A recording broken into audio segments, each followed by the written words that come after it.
जय भीम साथियों,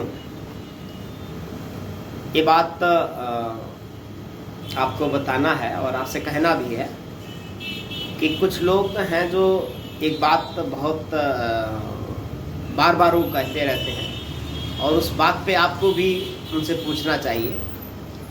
ये वो लोग हैं जो आंदोलन में आना नहीं चाहते। जो लोग संघर्षों से भागते हैं वो हमेशा जब मंच पे आ रहे हैं, मैं बार बार ये बात कह रहा हूँ, बार बार ये सवाल उठा रहा हूँ कि उनसे आपको पूछना होगा, उनसे आप ज़रा पूछें। जो लोग ये कहते हैं कि बाबा साहब डॉक्टर अंबेडकर ने कहा था कि सत्ता मास्टर चाबी है और संघर्षों से कुछ नहीं होगा, सिर्फ सरकार बनाने के लिए काम करिए। मतलब एक चुनाव बीतता है तो 5 साल बाद चुनाव आता है। ये चुनाव हार गए तो 5 साल के बाद हमको वोट देने का मौका मिलेगा।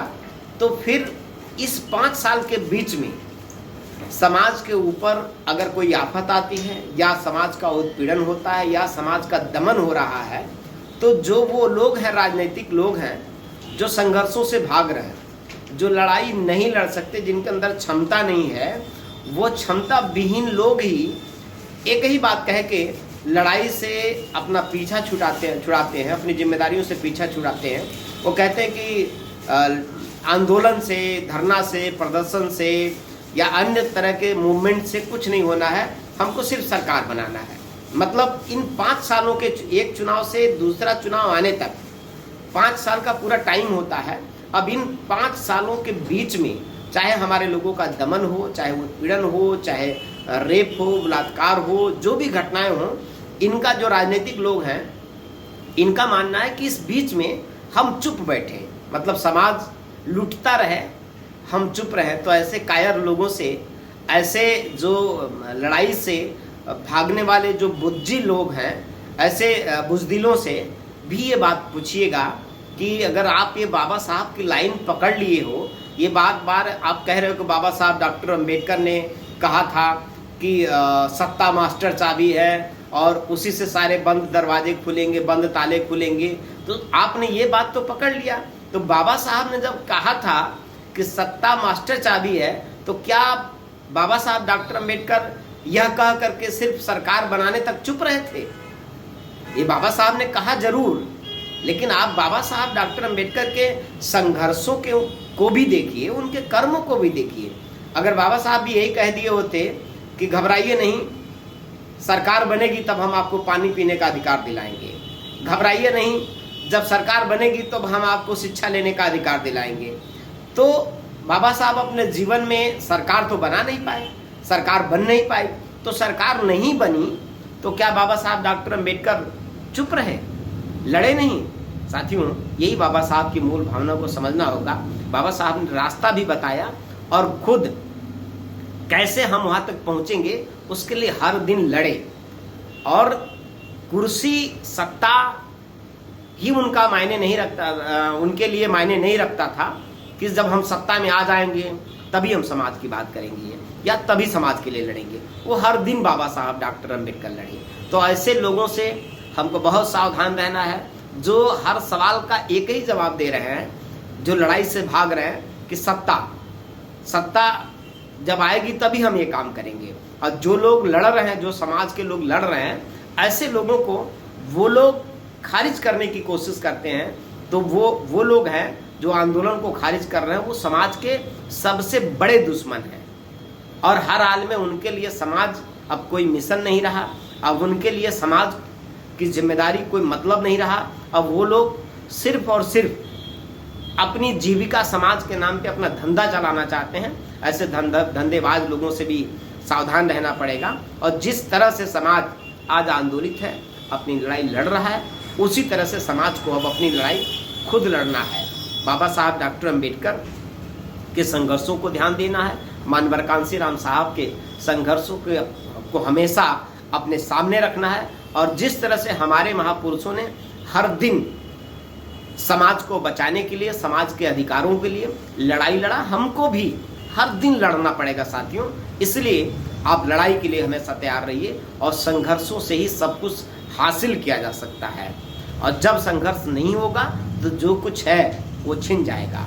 आज हमारे जो नेता जिनको हमने स्थापित कर दिया, जिनको हमने पूर्व मुख्यमंत्री, पूर्व सांसद, पूर्व विधायक, पूर्व मंत्री सब कुछ बना दिया, आज वो लोग समाज के ऊपर इतने बड़े बड़े संकट हैं और जो समाज के अधिकार छीन लिए जा रहे हैं उस पर नहीं बोल रहे हैं। आज बैकलॉग जो SC ST OBC का जो बैकलॉग है, लाखों वैकेंसियां सरकार ने हमारी फाइलों में दबा करके रखी हैं, उस पर हमारे नेता नहीं बोलते। क्योंकि अगर 20 लाख के आसपास वैकेंसी यूपी के अंदर खाली है SC ST OBC का, अगर वो बैकलॉग का स्पेशल भर्ती अभियान मात्र शुरू हो जाए तो हर गांव में 50 से 60 नौजवानों को पक्की और सरकारी नौकरी मिल जाएगी। आप जरा सोचिए कि अगर वो स्पेशल भर्ती अभियान शुरू हो जाए तो 50 नौजवानों को अगर एक गांव में सरकारी नौकरी मिल जाए तो उस गांव की तस्वीर बदल जाएगी।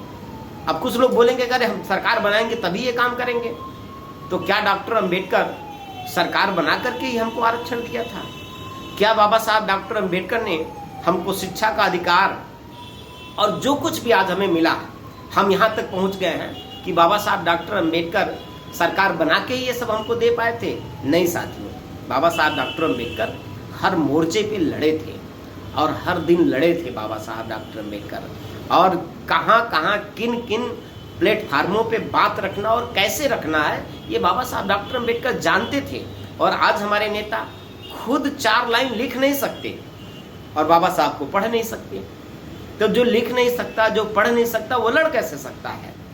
जो सीधी मुंह अपने समाज की समस्याएं हैं बिना पन्ना देखे बोल नहीं सकता, तो हमारी बात कर कैसे सकता है? इसलिए कहीं हमें गलतफहमी नहीं रहना है और भावनाओं में नहीं जाना है। हमको सीधी बात करनी है, सीधी लड़ाई के लिए तैयार रहना होगा। और समाज अब अपनी लड़ाई खुद लड़ रहा है और समाज को अपने अधिकार, अपना सम्मान, अपना हक सब कुछ खुद लड़कर बचाना है। और आप सब लोगों से मेरा सिर्फ इतना अनुरोध है कि आप लड़ने के लिए हर दिन तैयार रहिए और आप अपने अधिकारों को खुद लड़के ही बचा सकते हैं। किसी नेता के ऊपर निर्भर रहने की जरूरत नहीं है।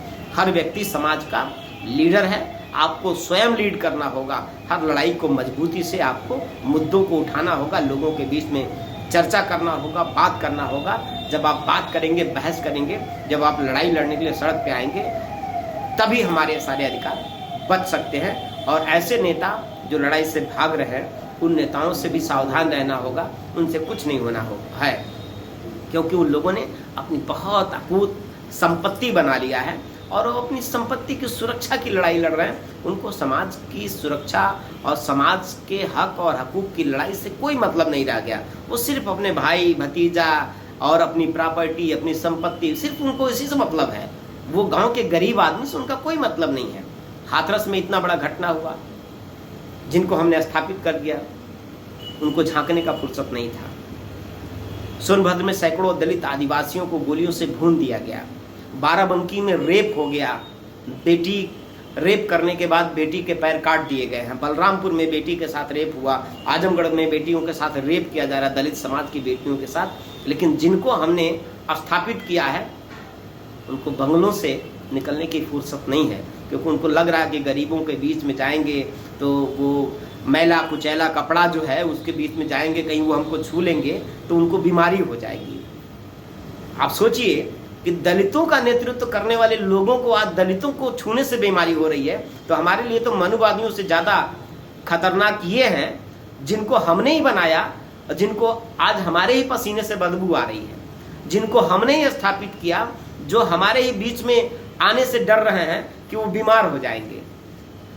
तो वो मनुवादियों से भी ज़्यादा खतरनाक आज जो सामंती, खुद ये लोग सामंती बन के और नहीं तो सिर्फ कुछ नहीं, दलित समाज के ठेकेदार बने हैं और बंगले में बैठ के दलित समाज के वोटों को बेचने के लिए एकदम बाकायदे शोरूम खोल करके बैठ गए कि दलित समाज मेरा गुलाम है और मैं जिसको चाहूँ उसको बेच दूँ, चाहे 3 करोड़, 4 करोड़, 5 करोड़। तो करोड़ों में सौदा तो दलित समाज का, जिनको हमने स्थापित किया, वो लोग बंगलों में बैठ के कर रहे हैं।